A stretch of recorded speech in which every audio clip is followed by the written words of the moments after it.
good friend and brother with us tonight, Canupa, who is the leader of the Strong Heart Warrior Society, the Lakota Pine Ridge Reservation. Also, that society reaches basically around the world. So how you doing tonight, Canupa? Hey, I'm not doing too good. Yourself, Dr. S. Can you hear me okay? Yeah, I can barely hear you, but I can hear you. Okay. Has anybody else called in? Not yet. Wow, that kind of gets to me. Anyway, I had a family supposed to Margie and Robert Boldigal were supposed to come on. I'm going to see if I can get a hold of them. And Dr. Ed, I'm going to try to call you right back. Is that okay? That's fine, Canupa. Look forward to you coming. Corruption, malfeasance, and misfeasance on that reservation. And hopefully, the indigenous people will get together and elect someone who will do some benefit for them rather than being corrupt and guilty of malfeasance and misfeasance. A lot of people have talked to the tribal council, and unfortunately, they're the culprits, many of them, behind the malfeasance, misfeasance, and corruption. So you don't get a straight story by talking to them. The other piece is that, among other things, the tribal council, or some of them, have attempted to legalize marijuana and alcohol on the reservation. That goes back to ancient days when there was a presidential executive order that said no alcohol was ever to be sold to indigenous people. Nope, are you back with us? Yes, I am. You're breaking up pretty badly, but let's try it. Go ahead. How about now, Dr. Ed? Can you hear me? I can barely hear you, but you're coming through. Okay.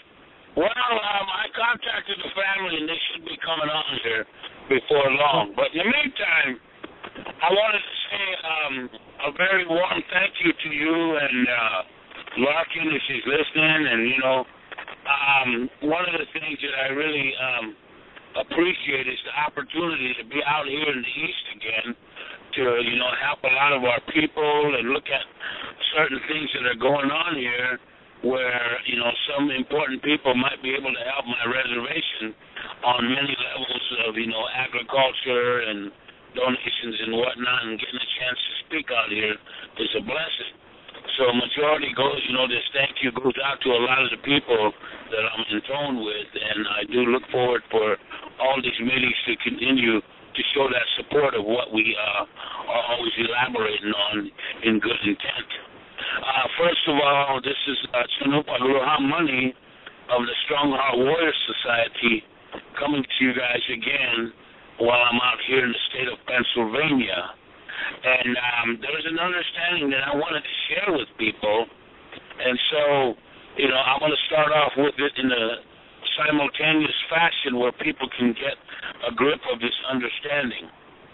Now, over the years, my reservation has been very critical in dealing with certain, you know, avenues pertaining to the political hardships that are befalling my people's ability to, you know, pick up independence and exercise the rights that are, you know, were given to them at the hand of the Great Mystery and Mother Earth, the animal nations, and so forth.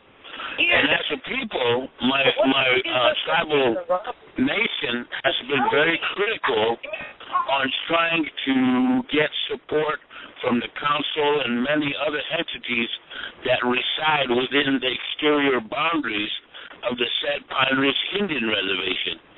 So over the course of history, the Strong Heart Warrior Society and many others that believed in freedom have tried to exercise those provisions to get the tribal government and many other entities to relinquish some of the tax-paying money that is designated for the well-being of my tribal nation, mainly the poor people in particularly.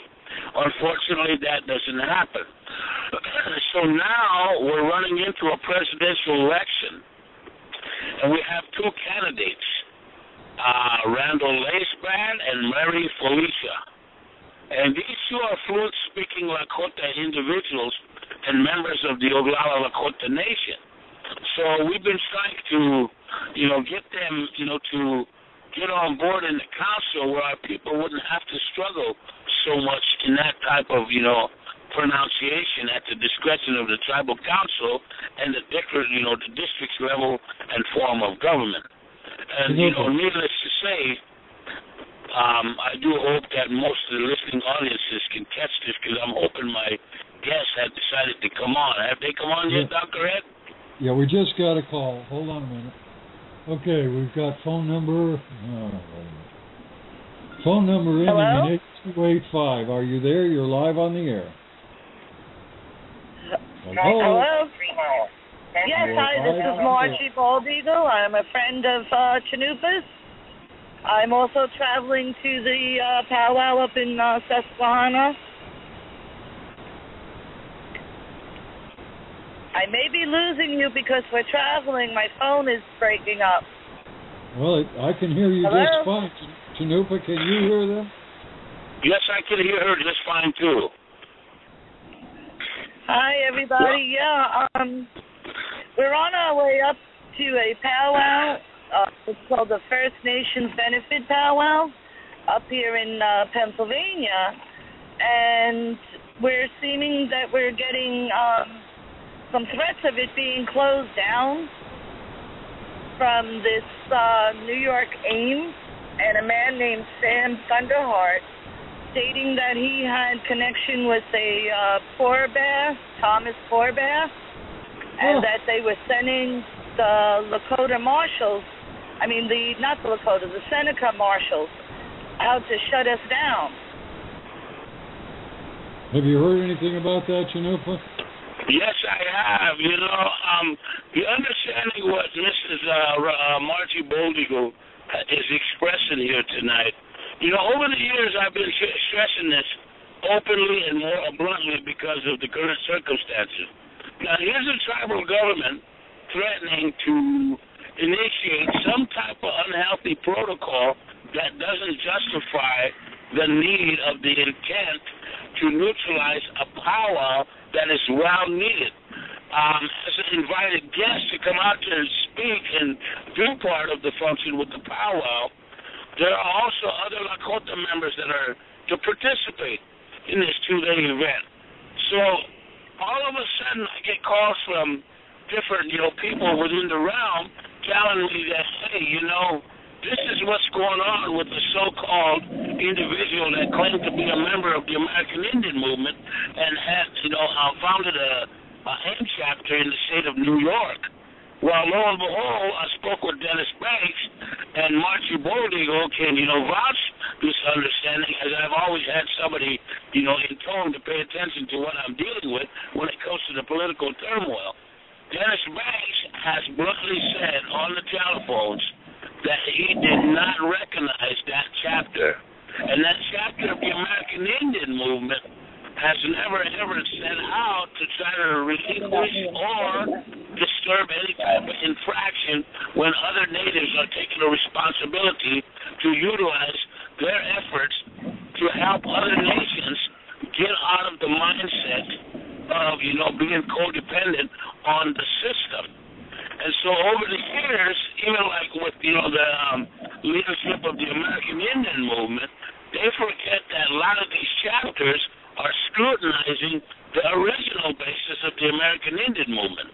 I, for one, I'm an ex-member of AIM. I'm also an ex-warrior of AIM because my roots started down on the Pine Ridge Indian Reservation in the hamlet of Wounded Knee when Russell Means led us in there. The late Russell Means led us into the hamlet of Wounded Knee to seize control of that type of understanding that the tribal government was using to neutralize our traditional people. And lo and behold, we have an ex-AIM member, and he might be still, in the position as a member of the American Indian movement through the Grand Governing Council, or, whatever grassroots, American Indian movement, comes out with that type of pillage of identifying themselves with that. And so Thomas Forbear had made these defamatory remarks against other nations. Now, keep in mind, listening audience, the American Indian movement has never, ever took seat or even an opposition to go against other natives. And when this type of issue came about, I was very alarmed because during the time when we were fighting, the illegal flow of alcohol and drugs, Thomas Forebear, the newly elected tribal vice president, was arrested for his participation of consumption of alcohol and being intoxicated. And lo and behold, because he was seated as a vice chairman, all of a sudden the charges against him were dropped, but yet the blood alcohol context that came from the Indian House Service proved otherwise. So this is the kind of predicaments that we still have going on. And for him to come out and chastise this native group that's trying to, be very beneficial to the Pine Ridge Indian Reservation, well, that kind of sits uncomfortable with me because I, for one, have always been in support of any type of native activity. And whether they go against me or not, I give them that chance to show me the benefits that they have produced for people to work with them in any said reservation, yet alone going against other nations that are trying to seek some kind of opportunity to help others. So, I experience all this, bad or good, but in the end, if you have this type of resources in life that show it's beneficial for all, rather than getting a hand down like the federal government does, most of my people are struggling to get out of that dormancy mindset by receiving hands up.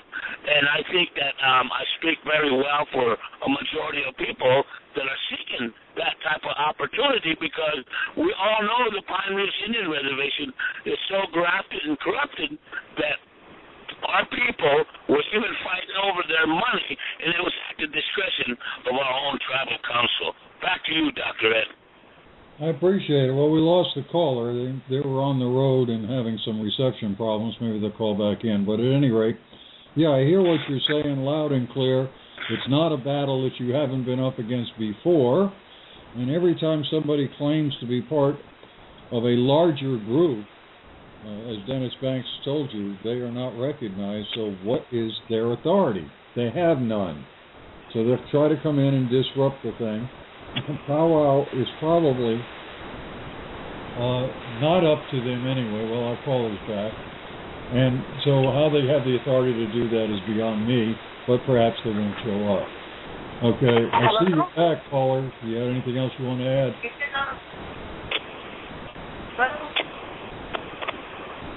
Marcy, go right ahead and start talking wherever you can. Okay, yeah, I keep stopping you because of the bad service up here. Matter of fact, before we left, we received a couple of messages from people, and it goes like this. It came from Sam Thunderheart from AIM, New York. One last warning to those who will listen. If you're about doing this thing in a good way and do not wish to be part of the fraud and the consequences that follow, Pow-wow and Susquehanna this weekend. Now listen, these people are doing this Pow-wow out of pocket. They're in their hopes of raising money. They use the fence out on Pine Ridge. No fraud here. There are many people coming here to support this Pow-wow in hopes to raise the money that we are able to build this center. Putting it out there, claiming to be AIM, and trying to track something that's nothing else.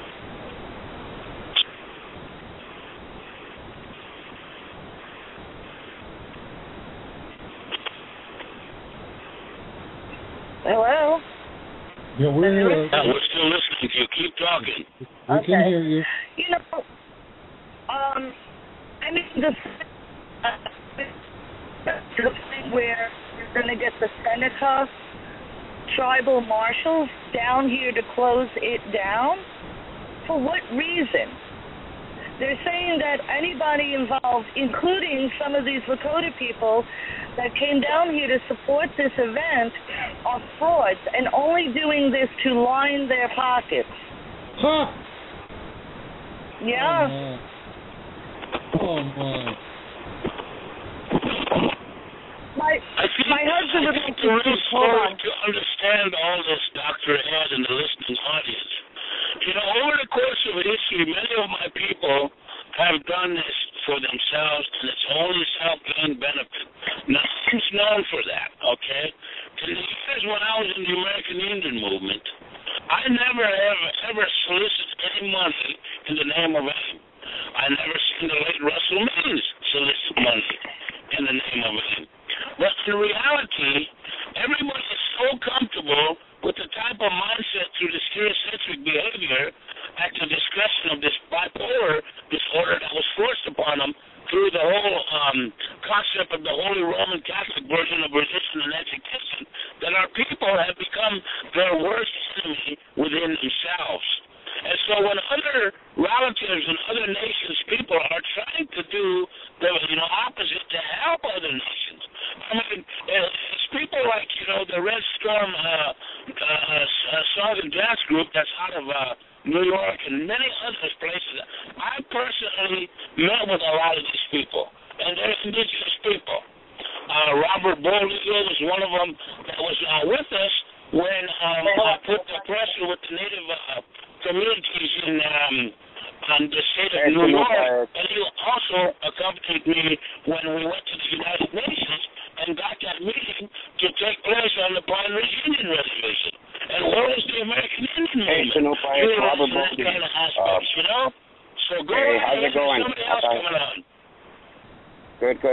Listen, this is a case of people listening to other people. We offered for them to come down and meet everybody, and before you start flipping a lip, come meet the people this is about. But he's not even native. He's only a native world native.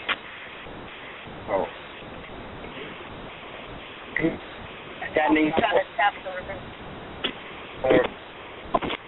People is not even his people. So who's he trying to impress?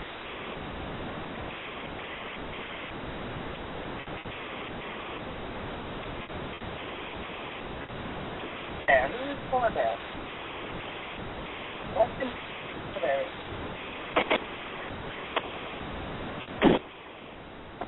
And who is this Thomas Poorbear? Well, Thomas Poorbear is vice chairman of the Oglala Sioux tribe, and in the past I've worked with him after he turned sour and couldn't keep, his hands off of alcohol or drugs.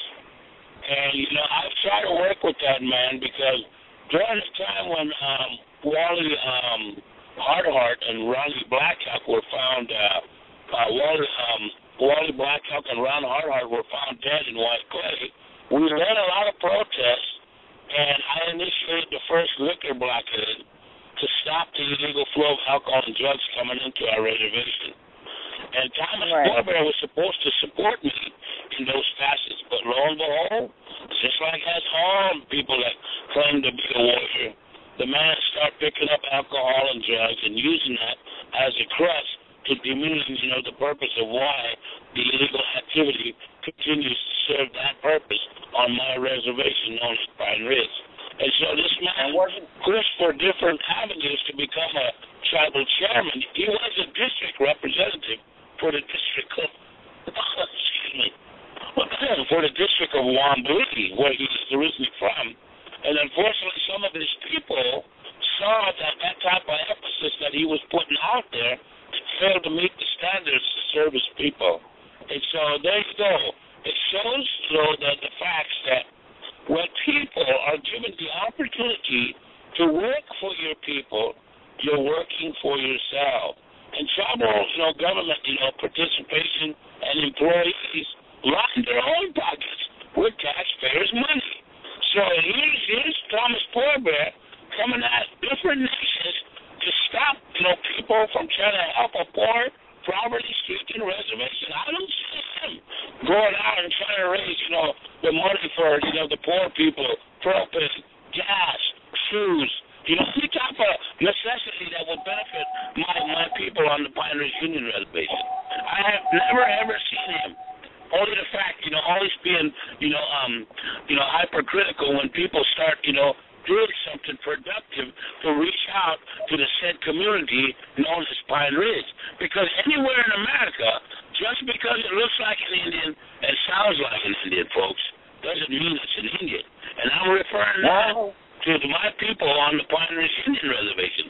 Because real Lakota people, since out the beginning of time, we took care of one another, bad or good, and we were never each other's enemy. And so all of a sudden, this contamination at the discretion of this Eurocentric mindset that created this bipolar disorder, my people have become their worst enemy within themselves. Back to you, Dr. Ed. Well, I appreciate all the comments. Excuse me. Let me say one thing first. I appreciate all the comments from everybody, and I'm certainly glad that you joined the program. I hope our listeners are getting an education here, because there's an awful lot to understand. And the more you understand, the more I'm sure you will take action. We're all taxpayers, so if you get in touch with your elected officials and insist that your tax dollars be protected and that they benefit, and the portions that are supposed to benefit go to the indigenous people. Okay, go ahead, Margaret. Now, I'm curious, would this man even want this? Would he be able to close down this powwow or even want to do such a thing? Canupa? Well, first of all, Margie, you got to keep in mind that the benefit of what, the individuals are doing are kind enough to help my reservation, okay? And over the years, I'm seeing a lot of people solicitate in the name of my reservation. Even the Jesuits, even the tribal government, even their own federal government. And even, people of the opposite race. I've run into a so-called professional football player by the name of James Warren, and confronted him out in California because he said he was born and raised on the Pine Ridge Indian Reservation, and he was seeking a better opportunity for people to get education. And he showed scripts of my reservation, but they were from a distance. He never came from the oral, history of the reservation's lifestyle to justify his means of looking for assistance. And so when I was in participation on that time when he was talking to the University of Modesto Junior College, it was an honor to put that man in check, because some of my relatives from the Pine Ridge Indian Reservation were residing in the city of Modesto, and they participated this healthy learning, understanding at the discretion of the tribal college. And so the membership of the tribal students anyway. And so when I confronted Mr. James Warren, his whole mind was completely out of context. And so he couldn't answer the truthful questions when I spoke to him in our indigenous language. Sad but true. And if anybody is from Pine Ridge, if you can't recognize that the commodities are unhealthy, then there's something wrong with you being a member of the Lakota Nation. You're wrong from Pine Ridge. And as I always say this, Dr. Ed can say 100% the way I do. Just because it looks like an Indian and sounds like an Indian doesn't mean it's an Indian, folks. Always keep that in your heart to understand that. Back to you, Dr. Ed. I appreciate it, Canupa, and I want to thank all of you for joining us tonight. As I say, I hope the listeners are getting an education. This is a complicated situation. The indigenous people have had nothing but problems going back to the fact that no treaty was ever honored. There's corruption, malfeasance, and misfeasance within their own tribal government. And it's just an absolute crime as to what's going on in this country. It's hard to believe that the first inhabitants of what they call Turtle Island, who the colonists would not have survived had not been for the indigenous people, are now constantly being mistreated. it all goes back to the Indian Relocation Act. And if you want to read a fascinating book, I suggest you take a look at The Trail of Tears. But the person who was opposed to that, who led the opposition to that, was none other than Davy Crockett. He did not want the Indians forced to relocate, but the thing passed by one vote, and many Indians lost their lives in the transition. Ever since, they've been placed on what's called reservations. Some have referred to those as concentration camps. And it's just absolutely horrible, some of the things that they've undergone. As I said, no treaty has ever totally been honored. And the malfeasance and misfeasance that exists on the reservation is an absolute crime. Back to you, Canupa.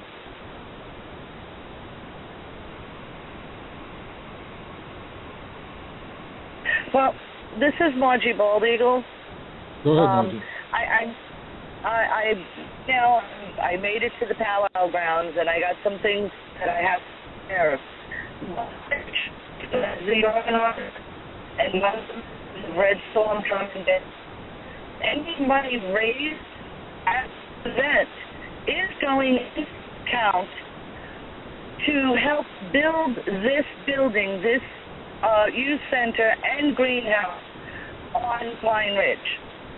And I spoke to them sponsoring this powwow. I'm sure that Canupa is going to make sure that this happens also. Canupa, are you there? Go ahead, Margie. You know what it is? We're up in Pennsylvania, and it's hard to get service. I understand. But I do have to leave you, and I thank you for hearing me out and allowing me to assure people if there's any questions on what's going on, this powwow, we're not here to line our pockets or exploit the Lakotas. We are here to do the best we can to help. And more power to you. Canupa, are you back? Yes.